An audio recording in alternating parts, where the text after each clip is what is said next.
Ciao a tutti e bentornati nella cucina di Gurumet Asian Food. Oggi torniamo in Giappone per preparare un piatto piuttosto classico, piuttosto comune, ma che io modificherò un attimino per renderlo più originale.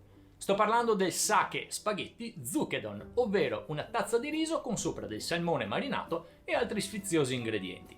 Quando dico spaghetti non è perché ci sono veramente degli spaghetti nel piatto, nella pietanza, ma perché il salmone, il sake, viene tagliato invece che a listarelle, come succede normalmente in un sakedon, a fettine, a stringhe che ricordano per l'appunto un pochino gli spaghetti. Poi verrà marinato e in questo piatto ho aggiunto degli ingredienti come l'avocado che solitamente non ci sono, ma che secondo me si abbinano perfettamente al salmone. Gli ingredienti sono tipici giapponesi, quindi alcuni sono un po' complicati da trovare, chiaramente dovrete andare su internet o nei negozi specializzati a reperirli.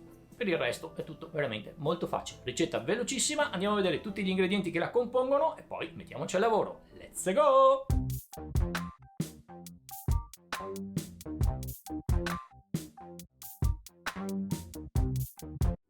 Ed ecco tutti gli ingredienti che compongono la ricetta di oggi. Per il sake zukedon avremo bisogno di 200 g di filetto di salmone, la parte dorsale centrale preferibilmente, 400 g di riso giapponese cotto, ottenuto da 200 g di riso giapponese crudo, 2 cucchiai di salsa di soia, 2 cucchiai di brodo dashi, 2 cucchiai di mirin, qualche goccia di olio di sesamo, una punta di wasabi, 150 g di yamaimo, che è facoltativo, mezzo avocado, 50 g di ikura, un po' di alga nori spezzettata, un po' di cipollotto affettato, un po' di germogli di crescione e un po' di sesamo macinato. E come al solito, dopo aver trovato tutti gli ingredienti, cominciamo la ricetta che divideremo in 3 velocissime fasi. La preparazione del salmone, la preparazione di tutti gli ingredienti e per finire, ovviamente, come al solito, l'impiattamento. Per cominciare prepariamo la marinata versando in un pentolino il brodo dashi, il mirin, la salsa di soia e portando tutto a bollore. Quando la miscela comincerà a bollire, aggiungiamo l'olio di sesamo, mescoliamo e togliamo dal fuoco, lasciando raffreddare fino a temperatura ambiente. Per realizzare questa ricetta è preferibile utilizzare un pezzo di salmone allungato. Tagliamolo in senso longitudinale in modo da ricavarne delle fette molto sottili. Quindi dividiamo ogni fetta in striscioline, in modo da ottenere gli spaghetti di salmone. Immergiamo quindi le strisce di salmone nella marinata fredda, mescolando bene e lasciando insaporire per circa 15 minuti in frigorifero. Nel frattempo grattugiamo lo yamaimo in modo da ottenere una sostanza molto vischiosa, quindi riserviamo a parte. Scoliamo il salmone per recuperare la marinata, alla quale aggiungeremo una punta di wasabi. Mescoliamo e prepariamoci all'impiattamento. Ed eccoci come al solito arrivati al momento dell'impiattamento. Per prima cosa adagiamo il riso sul fondo della tazza pressandolo leggermente per creare una base. Aggiungiamo quindi un po' di marinata, qualche germoglio di crescione e ricopriamo il tutto con un po' di yamaimo grattugiato. Posizioniamo ora gli spaghetti di salmone marinato in modo da dare un po' di volume. Continuiamo con i cubetti di avocado, il cipollotto affettato e l'alga nori spezzettata. Aggiungiamo un po' di ikura in cima al salmone e un po' ai lati. Quindi finiamo il piatto con un po' di sesamo macinato. Il sake zukedon versione spaghetti è pronto ad essere degustato.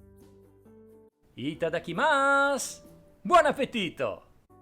Ed ecco fatto, finita anche la ricetta del sake spaghetti zukedon che come avete visto è veramente facile e veloce e anche adatta per l'estate. I cambiamenti che ho apportato a questo piatto sono chiaramente il taglio del salmone in modo un po' particolare e la presenza dell'avocado che solitamente nel classico non si trova. Ma fermiamoci un attimo a parlare dello yamaimo, questo ingrediente, questo tubero molto utilizzato nella cucina giapponese che come avete visto una volta grattugiato si trasforma in un liquido, in una sostanza melmosa, vischiosa, quasi mucosa mi verrebbe a dire, della quale consistenza i giapponesi diventano matti. I giapponesi adorano questa consistenza vischiosa, un po' come quella del natto, però non essendoci un ingrediente simile in Occidente, almeno con questa consistenza, noi occidentali per l'appunto abbiamo un po' di difficoltà effettivamente. La maggior parte di noi una consistenza del genere la trovano assolutamente disgustosa. Da provare sicuramente, ma non effettivamente